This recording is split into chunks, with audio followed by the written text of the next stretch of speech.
Today is International EDM Dance Pop Powerhouse, recently named an artist to watch by New York Weekly and LA Weekly Magazine. Ashley Paul, Ashley, thanks for stopping by. How are you? Hey, thank you for having me. I'm great. So happy to be here. You know what? You think about EDM and how it is just blown up in this last decade. Some people still don't know about EDM. You guys have this cult that's grown to an enormous amount. But if you went on the streets, certain places, people don't really understand EDM. Can you kind of give us some of those nuances of it?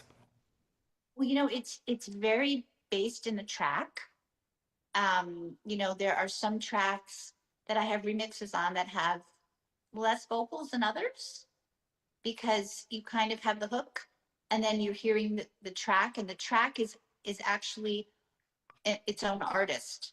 I would say, like, it's done very passionately and very deep, and it has lots of synths, and every of course every song is different, but I like to think that my version of EDM is like poetry on electronic music.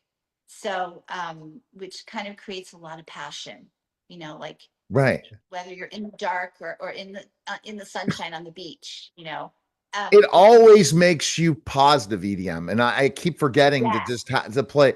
And your the events are just the craziest because I've just seen them. I've never gotten to experience an EDM event, but unbelievable. All ages go to these events. It's such, it's and very it's so, emotional, yeah, yeah, positive and and I think that's emotional. why Yeah. I'm drawn to it. It drawn to it, and also like it's like it was like an evolution, an amalgamation of like me being very poetic with my lyrics and feeling this depth of the electronic dance music that kind of moved us together, to create a partnership, and it's a really good fit. So how did you evolve as an artist to EDM? Were you doing it before I mean, kind I of? was, I Mhm, mean, I was, um, I was more of a pop dance artist, and I still do pop dance. mhm. But I think when I started writing again, and coming back in like 2019, 2020, I started to feel this overwhelming sensation, like a pull towards the electronic dance music. And so when I do remixes, I always start with that. And it just feels really intense. And I like that overwhelming feeling because my lyrics are always very coming from my soul. So that's how I would characterize it. Yeah, and it's interesting when people talk about the evolution of electronic dance music. It's been out forever. But your fans, your rise to stardom, what do you think your fans love so much about your music? That it's authentic. I think that I'm talking about them because I'm talking about me. I think the stories that I tell and my vocals are very passionate and real and intense. And then I think dancing, you can't feel bad when you're dancing, right? I No. mean, it makes you happy. It's it takes over everything in your body, and so it's like an out of body experience. I'm not just saying my music is just an out of body Yeah. experience. I'm saying, like, I think dance music in general is that way because it does take over your entire self, and I Yeah. I think people appreciate that. Oh, they absolutely do. And I think it when we can go out and do something, I think we're still dealing with COVID in 2020, the after effects, even 6 years Yeah, later, because the truth is that, we basically forgot to be social beings and going to these events, going to a club to dance, doing those different things we can forget about everything else that's going on in our lives and just live through that now. it's euphoric. It's life changing for that moment. You're in another space, or you're feeling the space you're in a good way. And it's so important. I mean, have you ever just woken up in the morning and said, oh, I want to hear this song now? Because you need it. like, That's true. And but see, the you difference know, between EDM and other types is it's positive. It keeps you yeah, going, not yeah, bringing you down. Television brings you yeah, down with all the right. drama. This is about Well, positivity and love.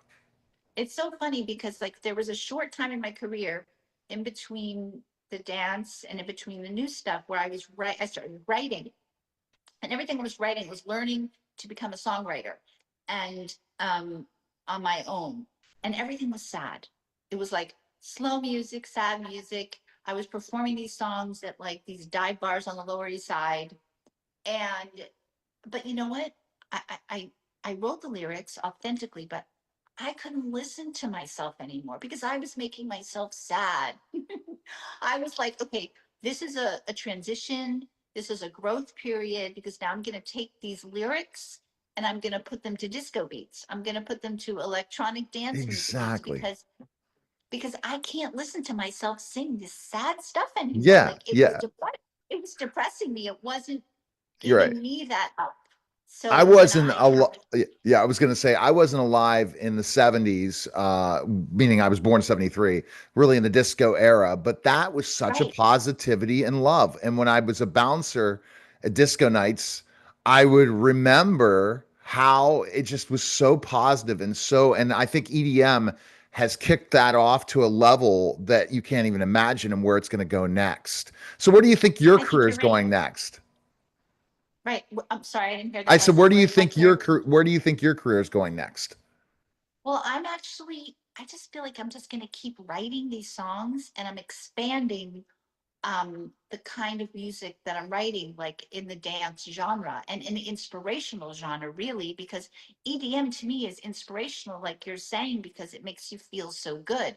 So I just wrote a song for a film. It's going to be my first ever. It's like a pop rock inspirational song for a film called 21 Downs with Ashley Judd. It's a Sean McNamara film. It's coming out, I think, in September. And the song is called Hold On to Your Heart. So I wrote it with Alex Forbes and Jeff Ranzel. This is my first song in a film, but it's inspirational. And so then I'm going back in the studio and I'm writing another EDM song that's also going to be inspirational. So I think my career is just going to keep expanding in that euphoric way because that's my story to tell. You know, that's my message, to be honest, You're right. is to share while you're here, feel good, have your passion, try to keep, your faith up and keep going. You Exactly. know, that's what it's about. That's What else is powerful. life is about? Right? Exactly. All right. So I have a final question that my co-host always asks, and this is a deep one from Greg Hanatossi 3. So Ashley, tell me what's the most important thing in life you've ever learned? Most important thing. Wow. A lot. Well, the first word that comes to my mind, transparency. Always, I think being transparent with people you love, people you work with yourself is key to living a good life and feeling good about yourself. If you're not honest and transparent about who you are, what you want, what you're doing, whatever it is, I think people want to know what's really going on, whether it's good or bad. They feel if they know, they trust you. And if you can be honest with yourself, you can trust yourself. So I think that that's something that's really important I learned as an adult. Great. Where's the best place people can check you out, Ashley? Ashpawmusic.com, Spotify, or official underscore Ashley underscore Paul. Okay. Thanks again, Ashley. I really appreciate it. Take care. Thank you. Thank you so much. All right. That was